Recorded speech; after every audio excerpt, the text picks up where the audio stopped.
The Lion, the Witch, and the Wardrobe by C.S. Lewis. Chapter 7. A Day with the Beavers. While the two boys were whispering behind, both the girls suddenly cried, "Oh!" and stopped. "The robin!" cried Lucy. "The robin! It's flown away!" And so it had, right out of sight.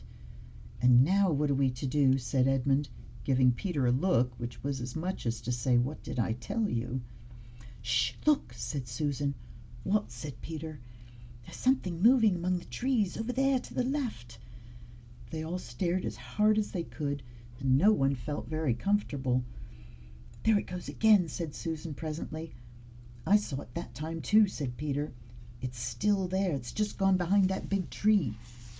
"What is it?" asked Lucy, trying very hard not to sound nervous. "Whatever it is," said Peter, "it's dodging us. It's something that doesn't want to be seen." "Let's go home," said Susan.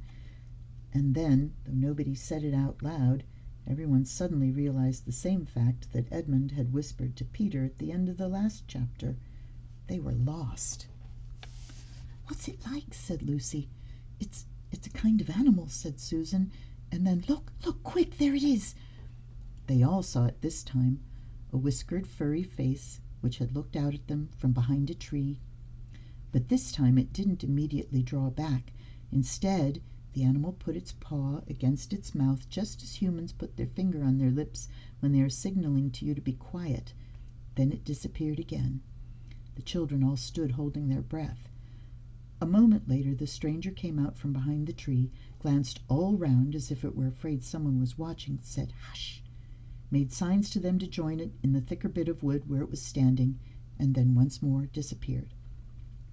"I know what it is," said Peter. "It's a beaver. I saw the tail." "It wants us to go to it," said Susan, "and it is warning us not to make a noise." "I know," said Peter. "The question is, are we to go to it or not? What do you think, Lou?"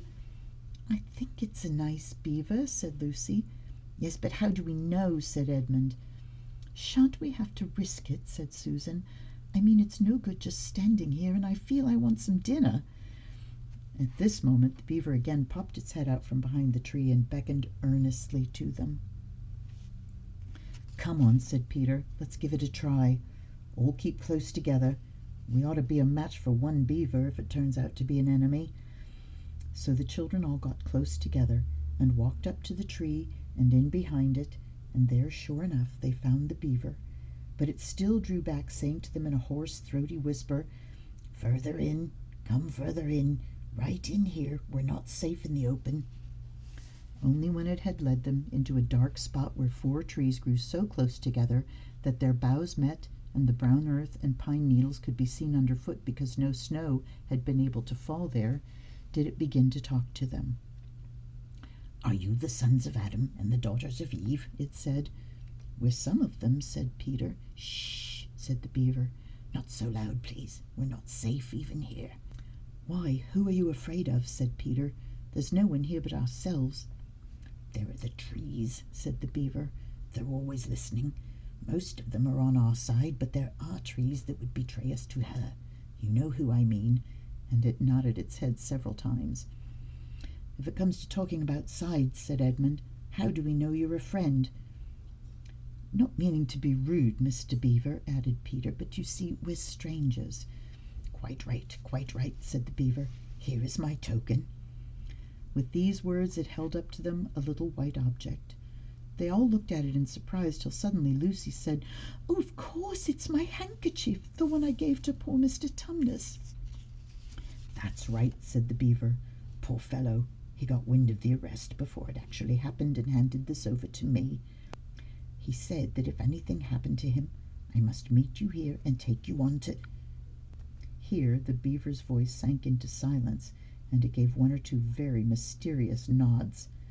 Then, signaling to the children to stand as close around it as they possibly could, so that their faces were actually tickled by its whiskers, it added in a low whisper, "They say Aslan is on the move, perhaps has already landed." And now a very curious thing happened. None of the children knew who Aslan was, any more than you do. But the moment the beaver had spoken these words, everyone felt quite different. Perhaps it has sometimes happened to you in a dream that someone says something which you don't understand, but in the dream it feels as if it had some enormous meaning, either a terrifying one which turns the whole dream into a nightmare, or else a lovely meaning, too lovely to put into words, which makes the dream so beautiful that you remember it all your life and are always wishing you could get into that dream again. It was like that now.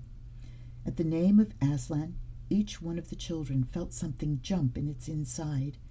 Edmund felt a sensation of mysterious horror. Peter felt suddenly brave and adventurous. Susan felt as if some delicious smell or some delightful strain of music had just floated by her, and Lucy got the feeling you have when you wake up in the morning and realize that it is the beginning of the holidays or the beginning of summer. "And what about Mr. Tumnus?" said Lucy. "Where is he?" "Shh!" said the beaver. "Not here. I must bring you where we can have a real talk and also dinner." No one except Edmund felt any difficulty about trusting the beaver now, and everyone, including Edmund, was very glad to hear the word dinner.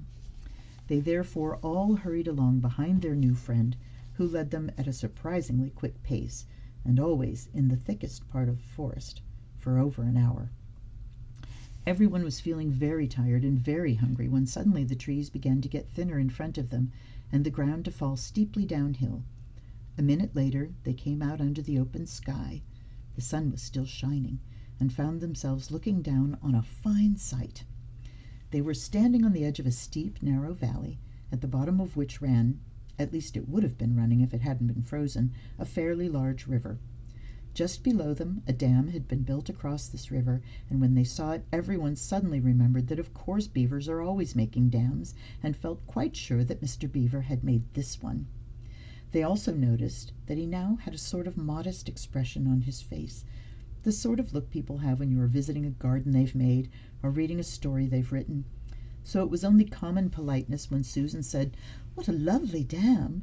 and Mr. Beaver didn't say hush this time, but merely a trifle, and it isn't really finished. Above the dam was what ought to have been a deep pool, but was now, of course, a level floor of dark green ice. And below the dam, much lower down, was more ice, but instead of being smooth, this was all frozen into the foamy and wavy shapes in which the water had been rushing along at the very moment when the frost came. And where the water had been trickling over and spurting through the dam, there was now a glittering wall of icicles, as if the side of the dam had been covered all over with flowers and wreaths and festoons of the purest sugar. And out in the middle, and partly on the top of the dam, was a funny little house shaped rather like an enormous beehive, and from a hole in the roof smoke was going up, so that when you saw it, especially if you were hungry, you at once thought of cooking and became hungrier than you were before. That was what the others chiefly noticed, but Edmund noticed something else. A little lower down the river there was another small river which came down another small valley to join it. And looking up that valley, Edmund could see two small hills, and he was almost sure they were the two hills which the White Witch had pointed out to him when he parted from her at the lamp-post that other day. And then between them, he thought, must be her palace, only a mile off or less. And he thought about Turkish delight and about being a king, and "I wonder how Peter will like that," he asked himself, and horrible ideas came into his head. "Here we are," said Mr. Beaver, "and it looks as if Mrs. Beaver is expecting us. I'll lead the way, but be careful and don't slip." The top of the dam was wide enough to walk on, though not, for humans, a very nice place to walk, because it was covered with ice, and though the frozen pool was level with it on one side, there was a nasty drop to the lower river on the other. Along this route Mr. Beaver led them in a single file right out to the middle, where they could look a long way up the river and a long way down it. And when they had reached the middle, they were at the door of the house. "Here we are, Mrs. Beaver," said Mr. Beaver. "I've found them. Here are the sons and daughters of Adam and Eve." And they all went in. The first thing Lucy noticed as she went in was a burring sound, and the first thing she saw was a kind-looking old she-beaver sitting in a corner with a thread in her mouth, working busily at her sewing machine, and it was from it that the sound came. She stopped her work and got up as soon as the children came in. "So you've come at last," she said, holding out both her wrinkled old paws. "At last! To think that ever I should live to see this day. The potatoes are on boiling in the kettle singing, and I dare say, Mr. Beaver, you'll get us some fish." "That I will," said Mr. Beaver, and he went out of the house. Peter went with him, and across the ice of the deep pool to where he had a little hole in the ice which he kept open every day with his hatchet. They took a pail with them. Mr. Beaver sat down quietly at the edge of the hole. He didn't seem to mind its being so chilly, looked hard into it, then suddenly shot in his paw, and before you could say Jack Robinson had whisked out a beautiful trout. Then he did it all over again until they had a fine catch of fish. Meanwhile the girls were helping Mrs. Beaver to fill the kettle and lay the table and cut the bread and put the plates in the oven to heat and draw a huge jug of beer for Mr. Beaver from a barrel which stood in one corner of the house, and to put on the frying pan and get the dripping hot. Lucy thought the Beavers had a very snug little home, though it was not at all like Mr. Tumnus's cave. There were no books or pictures, and instead of beds there were bunks, like on board ship, built into the wall. And there were hams and strings of onions hanging from the roof, and against the walls were gum boots and oilskins and hatchets and pairs of shears and spades and trowels and things for carrying mortar in and fishing rods and fishing nets and sacks. And the cloth on the table, though very clean, was very rough. Just as the frying pan was nicely hissing, Peter and Mr. Beaver came in with the fish, which Mr. Beaver had already opened with his knife and cleaned out in the open air. You can think how good the new caught fish smelled while they were frying, and how the hungry children longed for them to be done, and how very much hungrier still they had become before Mrs. Beaver said, "Now we're nearly ready." Susan drained the potatoes and then put them all back in the empty pot to dry on the side of the range, while Lucy was helping Mrs. Beaver to dish up the trout, so that in a very few minutes everyone was drawing up their stools. It was all three-legged stools in the Beavers' house, except for Mrs. Beaver's own special rocking chair beside the fire, and preparing to enjoy themselves. There was a jug of creamy milk for the children (Mr. Beaver stuck to beer), and a great big lump of deep yellow butter in the middle of the table, from which everyone took as much as he wanted to go with his potatoes, and all the children thought, and I agree with them, that there's nothing to beat good freshwater fish if you eat it when it has been alive half an hour ago and has come out of the pan half a minute ago. And when they had finished the fish, Mrs. Beaver brought unexpectedly out of the oven a great and gloriously sticky marmalade roll, steaming hot, and at the same time moved the kettle onto the fire, so that when they had finished the marmalade roll the tea was made and ready to be poured out. And when each person had got his or her cup of tea, each person shoved back his or her stool so as to be able to lean against the wall, and gave a long sigh of contentment. "And now," said Mr. Beaver, pushing away his empty beer mug and pulling his cup of tea towards him, "if you'll just wait till I've got my pipe lit up and going nicely, why now we can get to business. It's snowing again," he added, cocking his eye at the window. "That's all the better, because it means we shan't have any visitors, and if anyone should have been trying to follow you, why, he won't find any tracks." Chapter 8. What Happened After Dinner. "And now," said Lucy, "do please tell us what's happened to Mr. Tumnus." "Ah, that's bad," said Mr. Beaver, shaking his head. "That's a very, very bad business. There's no doubt he was taken off by the police. I got that from a bird who saw it done."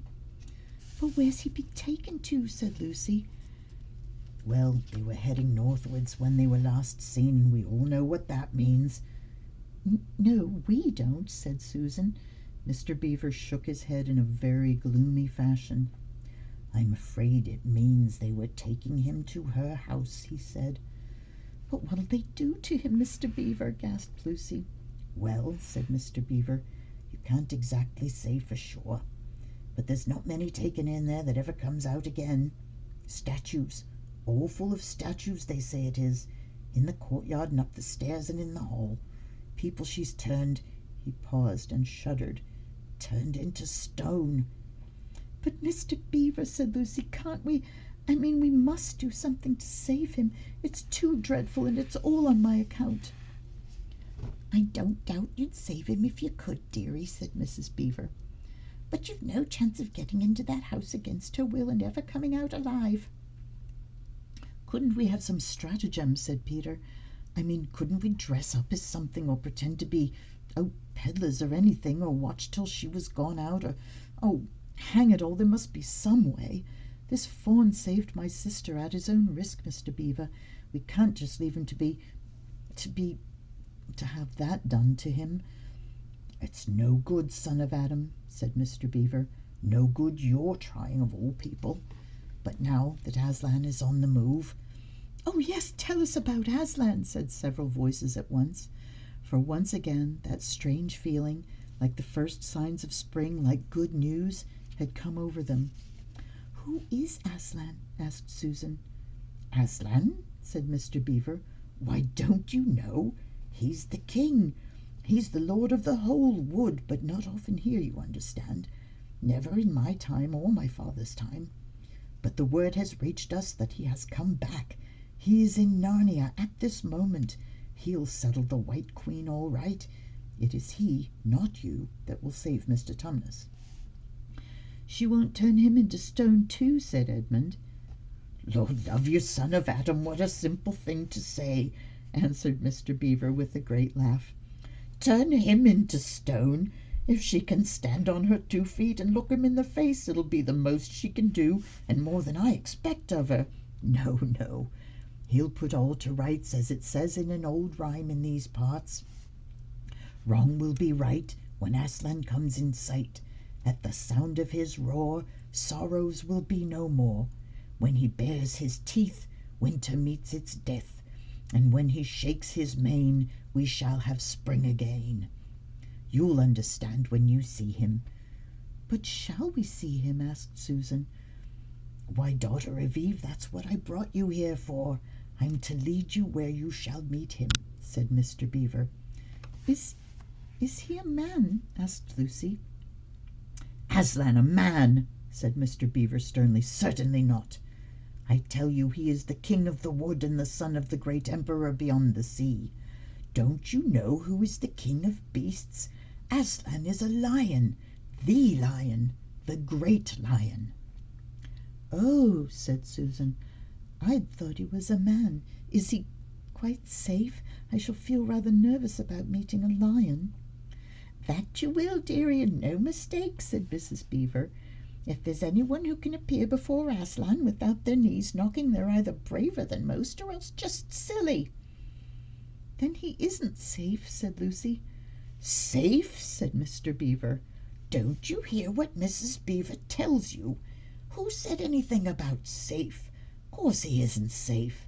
But he's good. He's the king, I tell you." "I'm longing to see him," said Peter, "even if I do feel frightened when it comes to the point." "That's right, son of Adam," said Mr. Beaver, bringing his paw down on the table with a crash that made all the cups and saucers rattle. "And so you shall. Word has been sent that you are to meet him tomorrow, if you can, at the stone table." "Where's that?" said Lucy. "I'll show you," said Mr. Beaver. "It's down the river a good step from here. I'll take you to it." "But meanwhile, what about poor Mr. Tumnus?" said Lucy. "The quickest way you can help him is by going to meet Aslan," said Mr. Beaver. "Once he's with us, then we can begin doing things. Not that we don't need you too, for that's another of the old rhymes. When Adam's flesh and Adam's bone sits at Cair-Paravel enthroned, the evil time will be over and done. So things must be drawing near their end now he's come and you've come. We've heard of Aslan coming into these parts before, long ago, nobody can say when, but there's never been any of your race here before." "That's what I don't understand, Mr. Beaver," said Peter. "I mean, isn't the witch herself human?" "She'd like us to believe it," said Mr. Beaver, "and it's on that she bases her claim to be queen. But she's no daughter of Eve. She comes of your father Adam's," here Mr. Beaver bowed, "your father Adam's first wife. Her they called Lilith. And she was one of the Jinn. That's what she comes from on one side. and on the other she comes of the giants. No, no, there isn't a drop of real human blood in the witch."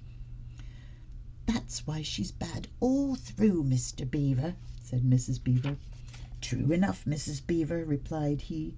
"There may be two views about humans, meaning no offense to the present company, but there's no two views about things that look like humans in art." "I've known good dwarfs," said Mrs. Beaver. "So've I, now you come to speak of it," said her husband, "but precious few, and they were the ones least like men.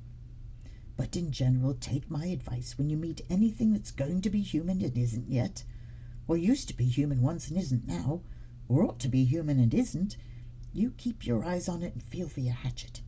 And that's why the witch is always on the lookout for any humans in Narnia. She's been watching for you this many a year, and if she knew there were 4 of you, she'd be more dangerous still." "What's that to do with it?" asked Peter.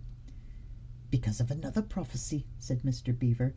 "Down at Cair Paravel, that's the castle on the sea coast down at the mouth of this river, which ought to be the capital of the whole country if all was as it should be, down at Cair Paravel there are 4 thrones, and it's a saying in Narnia, time out of mind, that when 2 sons of Adam and 2 daughters of Eve sit in those 4 thrones, then it will be the end, not only of the White Witch's reign, but of her life. And that is why we had to be so cautious as we came along, for if she knew about you 4, your lives wouldn't be worth a shake of my whiskers." All the children had been attending so hard to what Mr. Beaver was telling them that they had noticed nothing else for a long time. Then, during the moment of silence that followed his last remark, Lucy suddenly said, "I say, where's Edmund?" There was a dreadful pause, and then everyone began asking, "Who saw him last? How long's he been missing? Is he outside?" And then all rushed to the door and looked out. The snow was falling thickly and steadily. The green ice of the pool had vanished under a thick white blanket, and from where the little house stood in the center of the dam you could hardly see either bank. Out they went, plunging well over their ankles into the soft new snow, and went round the house in every direction. "Edmund! Edmund!" they called till they were hoarse. But the silently falling snow seemed to muffle their voices, and there was not even an echo in answer. "How perfectly dreadful!" said Susan, as they at last came back in despair. "Oh, how I wish we'd never come!" "What on earth are we to do, Mr. Beaver?" said Peter. "Do?" said Mr. Beaver, who was already putting on his snow boots. "Do? We must be off at once. We haven't a moment to spare." "We'd better divide into 4 search parties," said Peter, "and all go in different directions. Whoever finds him must come back here at once and—" "Search parties, son of Adam," said Mr. Beaver. "What for?" "Why, to look for Edmund, of course." "There's no point in looking for him," said Mr. Beaver. "What do you mean?" said Susan. "He can't be far away yet, and we've got to find him. What do you mean when you say there's no use looking for him?" "The reason there's no use looking," said Mr. Beaver, "is that we know already where he's gone." Everyone stared in amazement. "Don't you understand?" said Mr. Beaver. "He's gone to her, the White Witch. He has betrayed us all." "Oh, surely! Oh, really!" said Susan. "He can't have done that." "Can't he?" said Mr. Beaver, looking very hard at the 3 children, and everything they wanted to say died on their lips, for each felt suddenly quite certain inside that this was exactly what Edmund had done. "But will he know the way?" said Peter. "Has he been in this country before?" asked Mr. Beaver. "Has he ever been here alone?" "Yes," said Lucy, almost in a whisper. "I'm afraid he has." "And did he tell you what he'd done, or who he'd met?" "Well, no, he didn't." "Then mark my words," said Mr. Beaver. "He has already met the White Witch and joined her side, and been told where she lives. I didn't like to mention it before, he being your brother and all, but the moment I set eyes on that brother of yours I said to myself, treacherous. He had the look of one who has been with the witch and eaten her food. You can always tell them if you've lived long in Narnia. Something about their eyes." "All the same," said Peter in a rather choking sort of voice, "we'll still have to go and look for him. He's our brother after all. even if he is rather a little beast, and he's only a kid." "Go to the witch's house," said Mrs. Beaver. "Don't you see that the only chance of saving either him or yourselves is to keep away from her?" "How do you mean?" said Lucy. "Why, all she wants is to get all four of you. She's thinking all the time of those 4 thrones at Cair Paravel. Once you were all four inside her house, her job would be done, and there'd be 4 new statues in her collection before you'd had time to speak. But she'll keep him alive as long as he's the only one she's got, because she'll want to use him as a decoy, as bait to catch the rest of you with." "Oh, can no one help us?" wailed Lucy. "Only Aslan," said Mr. Beaver. "We must go on and meet him. That's our only chance now." "It seems to me, my dears," said Mrs. Beaver, "that it is very important to know just when he slipped away. How much he can tell her depends on how much he heard. For instance, had we started talking of Aslan before he left? If not, then we may do very well, for she won't know that Aslan has come to Narnia, or that we are meeting him, and will be quite off her guard as far as that is concerned." "I don't remember his being here when we were talking about Aslan," began Peter, but Lucy interrupted him. "Oh, yes, he was," she said miserably. "Don't you remember it was he who asked whether the witch couldn't turn Aslan into stone too?" "So he did, by Jove," said Peter. "Just the sort of thing he would say, too." "Worse and worse," said Mr. Beaver. "And the next thing is this. Was he still here when I told you that the place for meeting Aslan was the stone table?" And of course no one knew the answer to this question. "Because if he was," continued Mr. Beaver, "then she'll simply sledge down in that direction and get between us and the stone table and catch us on our way down. In fact, we shall be cut off from Aslan." "But that isn't what she'll do first," said Mrs. Beaver. "Not if I know her. The moment that Edmund tells her that we're all here, she'll set out to catch us this very night. And if he's been gone about half an hour, she'll be here in about another 20 minutes. "You're right, Mrs. Beaver," said her husband. "We must all get away from here. There's not a moment to lose."